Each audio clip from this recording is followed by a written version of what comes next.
ഈ രാഹുൽ ഈശ്വർ ഇപ്പോൾ റിമാൻഡിലാവുന്നതിന് 14 ദിവസം ജയിലിൽ കിടക്കാനുള്ള പ്രധാന കാരണമെന്ന് പറയുന്നത് രാഹുൽ ഈശ്വർ തന്നെയാണ്. കാരണം രാഹുൽ ഈശ്വർ കഴിഞ്ഞ ദിവസം പുറത്തുവിട്ട ഒരു വീഡിയോ ഉണ്ട്. രാഹുൽ ഈശ്വറിനെ കസ്റ്റഡിയിലെടുക്കാൻ വേണ്ടി പോലീസ് വീട്ടിലെത്തുന്ന സമയത്ത് രാഹുൽ ഈശ്വർ തന്റെ മൊബൈൽ ഫോണിൽ ചിത്രീകരിച്ച ഒരു വീഡിയോ.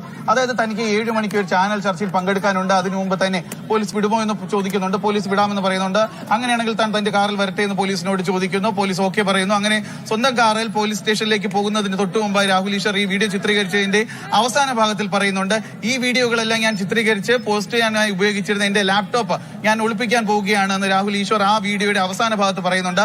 ഇതിൽ രാഹുൽ ഈശ്വറിന്റെ അറസ്റ്റ് രേഖപ്പെടുത്തിയ ശേഷമാണ് ഈ ഒരു വീഡിയോ സാമൂഹ്യ മാധ്യമങ്ങളിൽ വരികയും ചെയ്തത്. രാഹുൽ ഈശ്വറിന്റെ സ്വയം കുഴിച്ച കുഴിയായി മാറിയിരിക്കുകയും ചെയ്യുന്നത്. കാരണം ഈ കേസിൽ ഇന്ന് രാഹുൽ ഈശ്വറിനെ വീട്ടിലേക്ക് എത്തിച്ച് ഈ ലാപ്ടോപ്പ് പോലീസ് കസ്റ്റഡിയിൽ എടുത്തിരുന്നു. തുടർന്ന് ലാപ്ടോപ്പ് പോലീസ് ഈ സൈബർ സെല്ലിന്റെ ഓഫീസിലേക്ക് എത്തിച്ച്, സൈബർ പോലീസിന്റെ ഓഫീസിലേക്ക് എത്തിച്ച്, തൈക്കാടുള്ള പോലീസ് ട്രെയിനിംഗ് കോളേജിന്റെ അകത്തുള്ള ഓഫീസിലേക്ക് എത്തിച്ച് പരിശോധിച്ചപ്പോഴാണ് അതിൽ നിന്ന് നിർണായകമായ വിവരങ്ങൾ പോലീസിനെ കണ്ടെടുത്തത്. അതായത് ഈ പെൺകുട്ടിയുടെ ചിത്രങ്ങൾ, ഈ പെൺകുട്ടി മുൻപ് സോഷ്യൽ മീഡിയ വഴി പങ്കുവച്ചിരുന്ന ആ പെൺകുട്ടിയുടെ ചിത്രങ്ങൾ, പെൺകുട്ടിയുടെ വിവരങ്ങൾ, അഡ്രസ്സുകൾ, ഓഡിയോ സന്ദേശങ്ങൾ, ഇതെല്ലാം തന്നെ രാഹുൽ ഈശ്വറിന്റെ ലാപ്ടോപ്പിൽ ഉണ്ടായിരുന്നു. ഗവൺമെന്റ് അങ്ങനെ ഔദ്യോഗികമായിട്ട് കള്ളം പറഞ്ഞിട്ട് എന്ത് അർത്ഥമാണ്? ഞാൻ ആ ചിത്രം ഇട്ടിട്ടുണ്ടോ? കാര്യം കോടതിയെ തെറ്റിദ്ധരിപ്പിച്ചു. കോടതിയെ എങ്ങനെ തെറ്റിദ്ധരിപ്പിച്ചു? ഒന്നെനിക്ക് നോട്ടീസ് നൽകിയെന്ന് പറഞ്ഞു, പച്ചക്കള്ളോട് നോട്ടീസ് നൽകിയിട്ടില്ല, ഞാൻ നോട്ടീസ് കൈപ്പറ്റാൻ വിസമ്മതിച്ചു എന്ന് പറഞ്ഞു. അങ്ങനെ സംഭവമേ ഉണ്ടായിട്ടില്ല. എന്നിട്ട് പറയുകയാണ് ഈ പെൺകുട്ടി കൂടെ കിടന്നു തുടങ്ങിയ കാര്യങ്ങളെ പറഞ്ഞു. അങ്ങനെ കാര്യമേ സംഭവിച്ചിട്ടില്ല. അങ്ങനെ കള്ളം പറഞ്ഞേ ജയിച്ചിട്ട് എന്ത് അർത്ഥമാണുള്ളത്?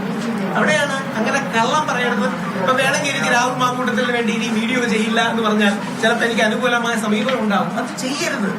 അത്ര അനീതിയും അസത്യവും നടക്കുന്നത്. പ്രത്യേകിച്ച് നിങ്ങൾ മീഡിയക്കാരൻ ചോദിക്കണം, ഇത് ബ്ലേറ്റന്റ് വയലേഷൻ അല്ലേ? 7 വർഷത്തിന് താഴെയുള്ള അല്ലെങ്കിൽ 7 വർഷത്തിന് താഴെ തടവ് ലഭിക്കാനുള്ള കുറ്റകൃത്യങ്ങളാണെങ്കിൽ ഓട്ടോമാറ്റിക്കലി സ്റ്റേഷൻ ജാമ്യം പോലും ലഭിക്കേണ്ടതല്ലേ? അതല്ലേ Arnesh Kumar versus state of Bihar? എന്തുകൊണ്ടാണ് കിട്ടാത്തത്? രാഹുൽ മറ്റൊരു കാര്യം, അതായത് നേരത്തെ പറയുകയുണ്ടായി താങ്കൾ ഈ പെൺകുട്ടിയുടെ പേരെടുത്ത് പറയുന്നത് അധിക്ഷേപിച്ചത്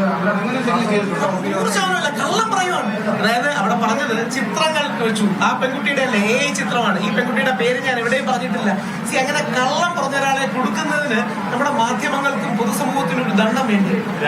അബ്സല്യൂട്ട് കള്ളങ്ങളാണ്. ഈ കോടതി ഉത്തരവിൽ പറയുന്നതേ രാഹുൽ ചെയ്ത കുറ്റം നിസ്സാരമായി കാണാനാകില്ല, നിലവിൽ അന്വേഷണ പ്രാഥമിക ഘട്ടത്തിൽ മാത്രമാണ്, പ്രതി സമാന കുറ്റം ആവർത്തിക്കും എന്നാണ് കോടതി ഉത്തരവിൽ പറയുന്നത്. ഉത്തരവല്ല, പോലീസുകാർ പറഞ്ഞു കൊടുത്ത വരിയിലെടുത്ത് പറയുന്നത്. പോലീസുകാർ ആർഗ്യൂ ചെയ്യുന്നതെന്ന് പറയുന്നതാണ്. ഒന്ന് ആലോചിച്ച് നോക്കിയേ, എന്ത് കുറ്റമാണ് ചെയ്യുന്നത്?